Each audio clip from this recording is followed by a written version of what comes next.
Սպասում ենք մի կտոր հաց երկնքից կախված։ Ծիրանի մթերմանը հաշված օրեր են մնացել, սահմանամերձ Բերքաշատ գյուղում առաջվա պես ծիրան տանողների հերթ չկա։ Դեռ ոչ մի մթերող կազմակերպություն չի մոտեցել գյուղացիներին։ Բերքն այս տարի քիչ է, բայց ավելի որակով է։ Խոշոր ծիրանն ավելի պահանջված է։ Հլովար չկա, ոչ մեկը մի օգի չկա, որ ասեմ, մի տեղից մի օգի եկել է։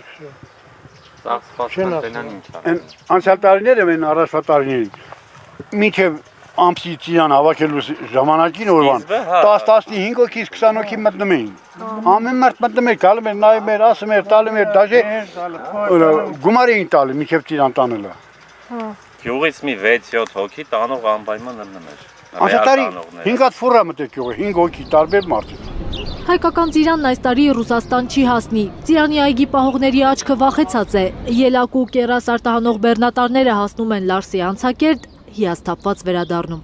Ռուսաստանը չի ընդունում, ինչ դանենք, նստենք վրան լացել ենք աշիշան։ Գյուղացին բանի տեղ տնող չկա, գյուղնախարար չկա, չկա, ում է դաս փողոքես։ Սաղ սուտ է։ Մենք չունենք նորմալ ղեկավար, կառավարիչ։ Մենք չունենք պետական գյուղատնտես, որ մեր հարցերը լուծի,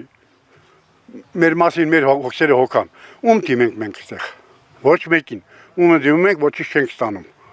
Թղթի վրա գրվում է, մնում է օդում կախված։ Արտահանման աջակցության միջոցով։ Կառավարությունը խոստացել է ծիրանի 20 բեռնատար կարտահանվի Լեհաստան։ Հայկական գյուղմթերքը եվրոպական այլ երկրներ տանելու մտադրություն էլ ունի իշխանությունը։ Ասենք ենթադրենք Երևանից մարդիկ չզանգեն, էլի Փարիզ իրանց բարեկամներին ասեն մի քիչ մեծ ծիրան ուղարկեք։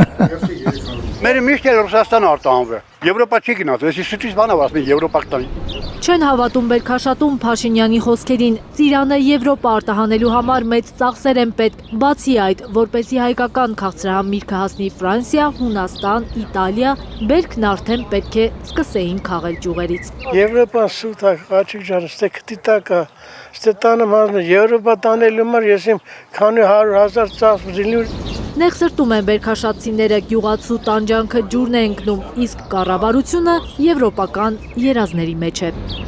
Զարուհի Սահակյան, Աշոտ Մնոյան և Արմեն Ապրեսյան, Հայլուր։